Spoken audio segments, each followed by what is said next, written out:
1019 RXP, Matt Pinfield and Leslie Fram with Brian Johnson from AC/DC. New album is called Black Ice. It's out October 20th. Very excited. Great sounding record. I can't wait till we can play more tracks for you.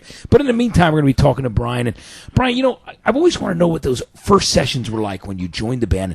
Back in Black was one of, it was partially, some of the songs were written, but what was that first writing session like with you and Malcolm and Angus and the guys? Well, it wasn't a writing session. It was, Mal just was such a hurry to get this thing done because it was, there wasn't much money in the pot. Wasn't much money in the kitty at the time. We had to get it done quick.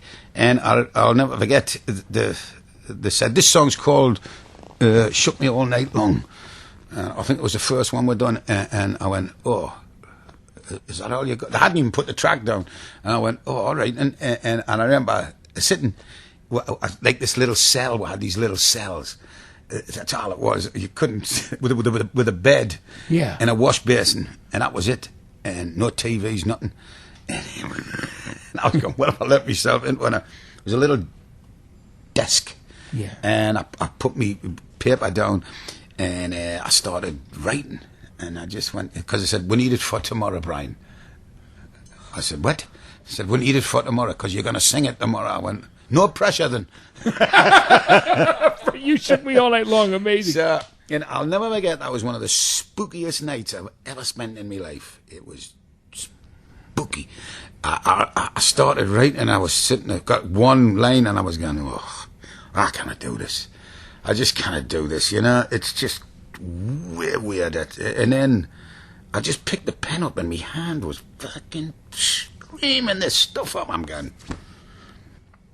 and it was just, and I put it down and I went, and the goosebumps were kind of me, the hairs on the back of my neck. It was nowhere to look because the place was that small. I'm going, thanks. That's all I said. You're looking up. Hey, God, thanks for that one. So you literally, the lyrics you shook me all night long, they just started to flow. They just paid out. I don't believe in the afterlife. I don't believe in the other side. I don't believe in anything like that. I'm a pretty cynical guy when it comes to that. But that time got my attention. I was just a little, I went, thanks. I didn't know if it was Bon or somebody coming to it. Give us a nudge and kid, it's your big chance. Don't screw it up. So, and that was it. So that was the only time in my life I got a bit of a twinge, I was a little worried about that. There might be something else except me in there, but that never happened again. And amazing, you think about it. I mean, that's still scary considered stuff. One of the greatest rock and roll songs of all time, hands down. It's funny because you guys have influenced so many bands, and I remember reading that classic Rick Rubin article in Rolling Stone magazine back in 2005, and he said whenever he goes into the studio with a band, he has them listen to AC/DC, and that's a huge compliment from Rick Rubin as well. Oh, I didn't know that. That's nice of him to say so. He's a good lad, old Rick, Good lad. Bit of a hippie, but he's a good lad. He's into all that meditation and funny soup. He drinks that funny soup that smells like rattlesnake pee or something. I don't know what it is, but jeez. It's Brian Johnson from AC/DC with us right now.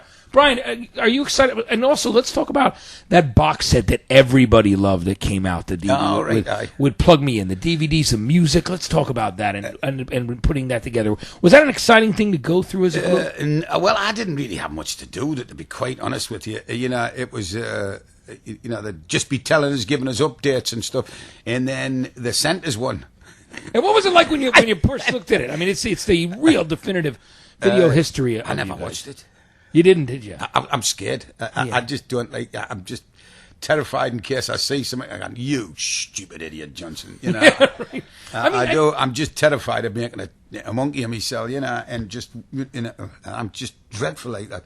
I really am dreadful. I'm just terrified to see anything that I've done in case. And I think a lot of people are like that, Sure. A lot of musicians are, because they tell me, like, I don't watch the shows I do. I don't listen to the records after I'm finished with them, really. Yeah, you get a little, you're just worried in case you do something so dumb.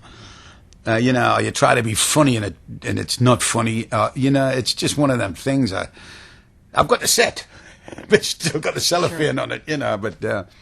my daughters loved it, and my friends and Scotty loved it. Now I usually use Scotty as my sounding board. And that's Scotty from Skid Row, right? Yeah, Scotty Hill from Skid Row, Jersey boy, there, right? Yes, you got it. Absolutely. Any new bands you're liking right now? Greg Billings band, I like them. a lot. Definitely worth a listen.